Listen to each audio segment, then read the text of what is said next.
Hello, welcome to the Monday edition of FSI DFS MLB coverage. I'm Mega Ruler 31, and it is the 12th of April, and we've got a pretty big 12-game slate going on tonight. But again, we got a couple weather concerns, so lots of pitching, lots of hitting options. So we're going to try to break it down. So give you some of my favorite plays and help you out with building some winning lineups. So if you're looking at early today, you got the Twins and Red Sox, where the Twins would be in a great hitting matchup there. However, it does look like there's going to be showers throughout the game. I don't know if they get it in. And it looks even worse in Pittsburgh against the Padres. And that would have made a nice little early slate there, or showdowns if they are single games, if the sites have them. But it just, the rain there might be an issue. So let's cover all the weather going on for tonight's slate that starts at 7:05. Seattle and Baltimore is about a 30% chance rain through the day, but it should possibly dry up by time, so that one might just get a late start. Phillies and Mets, it's like 90-80% chance of rain. I don't see that one happening. It looks like it's going to be too wet for them to play there, so I don't anticipate. If it does happen to go, I think the Mets are in a great hitting matchup there against Chase Anderson. He gives up a lot of hard contact, but I mean, we're talking like ultimate YOLO GPP, maybe throw in for like a buck or so, just if the game plays, see what happens. Washington, St. Louis, some sprinkles. Chicago, the Cubs are on the road, but the White Sox are home. It's going to be cooler there. The wind's blowing out, maybe 10, 12 miles per hour to left field. And San Francisco, with the last game, is going to be kind of cool this evening. But other than that, the rest of the games, there's actually a lot of them played in domes and some of them in pretty nice weather. So start with pitching. I think one of the most popular pitchers today is going to be Garrett Cole. He's 10-7, and he gets a Blue Jays team. Now they're at that Florida park, so it's not a major league park. It's still a spring training ground. Toronto can hit a little bit, so I think Cole can outmatch that. He's a good pitcher, and sometimes he can be one that's matchup proof. But I don't know, when you throw the smaller park factor into it, and it's a decent hitting team. I don't know if he's my favorite cash pitcher. I can see playing him in cash, but there's a couple other guys that I think I like a little bit better. So I think my top pick today is going to be Glasnow from Tampa Bay. He gets the Texas team that just recently was no hit, and they only have a 2.7 run total right now, so that's pretty low. He's a strikeout pitcher. There's a lot of strikeouts in that Texas lineup, and at 10-4, definitely think he's where I'm going to start with my cash pitching options. So the next guy that I kind of like also is Houston. Zach Greinke. His first couple starts have been decent this year. He's 10-2, and he gets a Tigers team who is, I think, 5th overall this season so far with strikeout percentage. So, definitely some Ks in that lineup. Just double check that here. K percentage, highest K percentage for teams this year.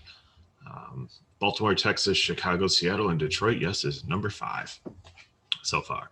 So definitely like the K's there, and definitely, think it's a good situation for him. So, but that's 2 10K pitchers. So what to do if you want to kind of, get some bats in your lineup and you don't want to go the 2 10K pitchers, who else is out there? Well, I think my favorite lower priced option would be Peralta. He is in Minnesota, or not Minnesota. He's facing Chicago today, and it's a home game. And the Cubs definitely have a decent lineup, but like I said, they're the number 3 strikeout team. They just haven't put it together yet this young season. Peralta is a strikeout pitcher, so I think that he's at 7-7. He's definitely somebody that, and I think he's going to be pretty popular owned also at the price and in the matchup. If you're looking for somebody else that's really cheap that I don't think is going to get a ton of strikeouts, we'll probably get some strikeouts in a little bit of a risky situation, but against a lineup that really hasn't put it together yet. I'm looking at John Gant. He's 5'7" on DK. He's facing the Washington Nationals, who just haven't really gotten off to a great start yet this year. So I think that he can pay off his salary definitely at 5'7".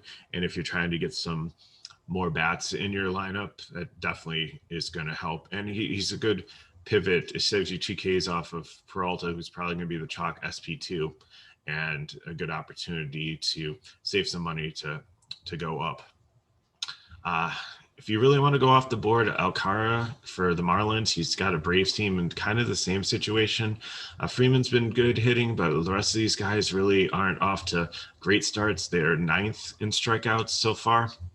So I just wish he was an 8.5. It's like if he was 7.5, like 1,000 cheaper, I think he'd be a much better play against the Braves at the Braves Stadium. Wind blowing out 10 miles per hour. So, he's someone to consider if you want to go contrarian. And who else is out there? On the other side against the Marlins, I don't think he gets like too many Ks, but he's one that this Marlins team really isn't super scary. So again, there's somebody at 6K also that you could consider if you're going GPPs. And I think the final GPP one that to take, if you want like somebody again in the middle that's in a decent matchup, is Rondon. He's 9.4. He's against Cleveland, who is a good lineup. They have some potential there, but Rondon seems to be doing really well coming back from injury and everything. And again, this is just for like a differentiation play. But again, I think the main ones are Glasnow, Cole, Greinke, Peralta, if you want to save money on your SP2, and then Gant. Okay, well, let's look at hitting. I think number one hitting situation today, and not just because I'm a fan of the Yankees, but in DFS, like I sometimes don't play them if their pricing's too high and the matchup isn't good, because sometimes they're not a good play. But today against Robbie Ray, who's a hard contact hitter and lefty, and Yankees have a lot of great right-handed power bats in this smaller field, which is a spring training site. It's not a major league park. I think, you got wind blowing out straight to center field at 9 miles per hour too. So there's a little bit of lift there, but just looking at the Yankees righties with DeLemayhew and Judge and Hicks being a switch hitter and Stanton, Torres, Sanchez, Higgy might be in there catching too also for Cole. Sometimes he does, and he's only like 3.1K on DK, so there's definitely some value there. Even like at the bottom of the order, like Clint Frazier is decent, again, left-handed pitching, and he's still 4K, but it's something to maybe save you a little bit of money if you can't get up to Judge or Stanton and want pieces of this game. And Urshela, I believe, hit a bomb yesterday, had a decent game. So I think he's an underrated also that you can throw in the stack. So if you don't want to go like all the 5K guys there and you just want to get like Hicks, Sanchez or Higgy, a catcher, Urshela, Frazier, just to differentiate, just to get some of the bats in there, I think definitely just being part of that lineup will definitely generate you some good points. The next situation that I really like is Houston going up against Detroit and Mies. They've been hot to start the year. You got some good left-handed bats there, or I'd even take the righties against him also. So, anybody at the top of that lineup, Altuve, Bregman, Brantley, Alvarez, Correa, I think they definitely will at home put up some runs. They have a 5.22 total against Mies from Detroit.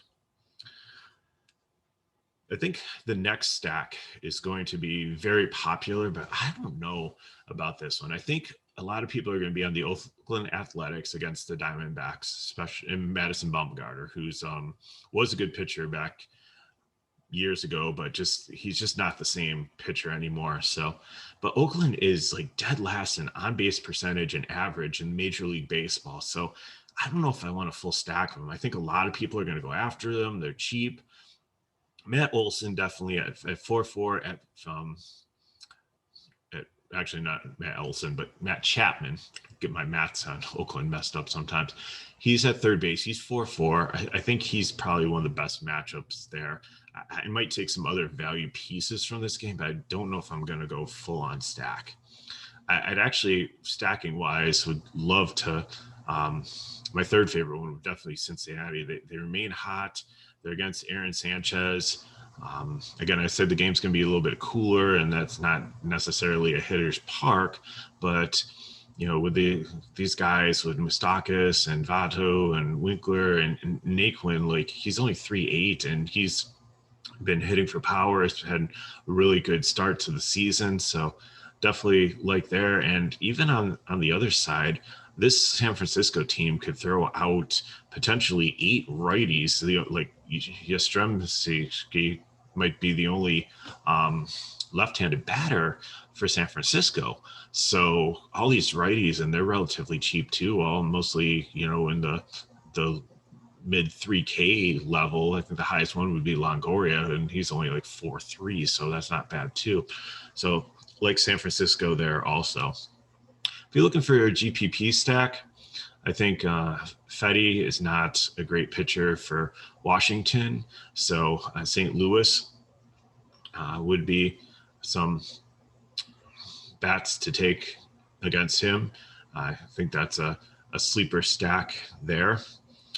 And Seattle could be a cheap GPP stack also. They are against Baltimore. Again, maybe some sprinkles or a little bit of rain in that game, but they're relatively cheap against an Oriole team that got lit up by Boston yesterday.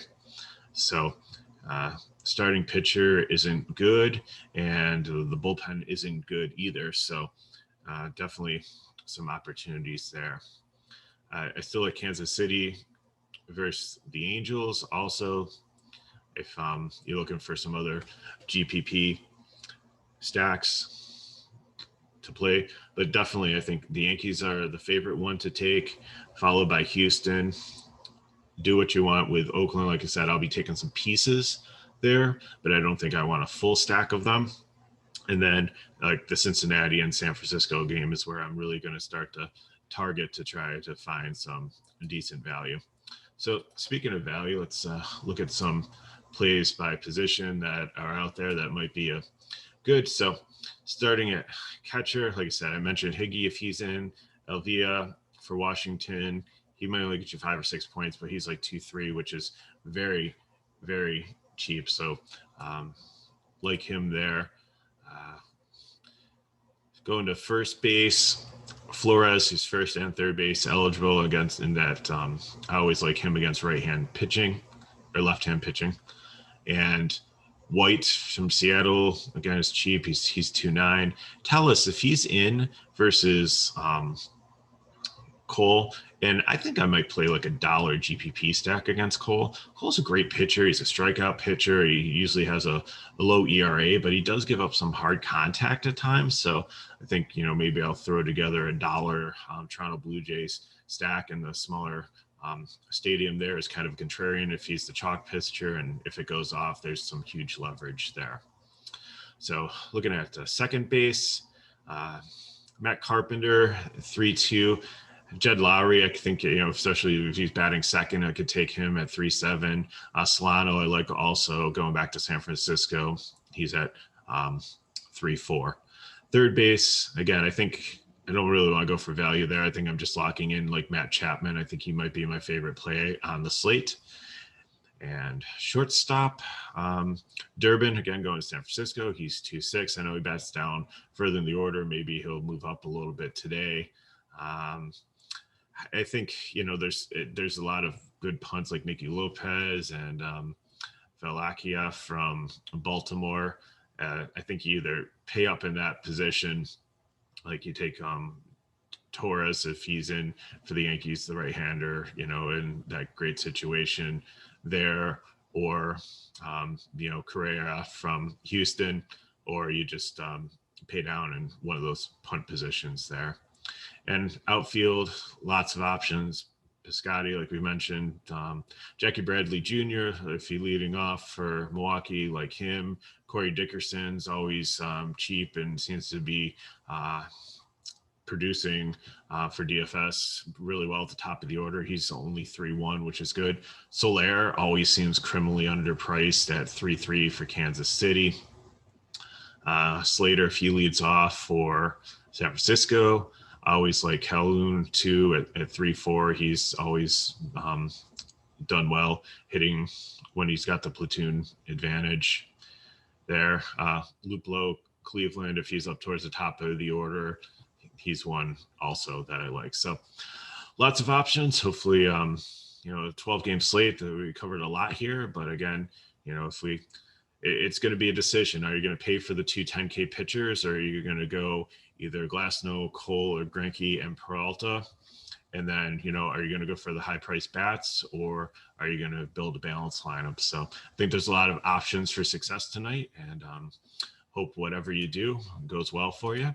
And we'll see you tomorrow for the next slate breakdown. Thanks for watching. If you want more information, check us out at fsidfs.com. Leave some comments and like the video, and we'll try to get back to you if we do see any games are going to be canceled, definitely because of the weather, postponed. We'll try to put some notes in the comment section here. So, check back before lock. If anything changes, we'll let you know. And you can always reach me at Twitter at MegaRuler31. So thanks for watching. Again, give us a like, recommend to your friends, and we'll see you next time.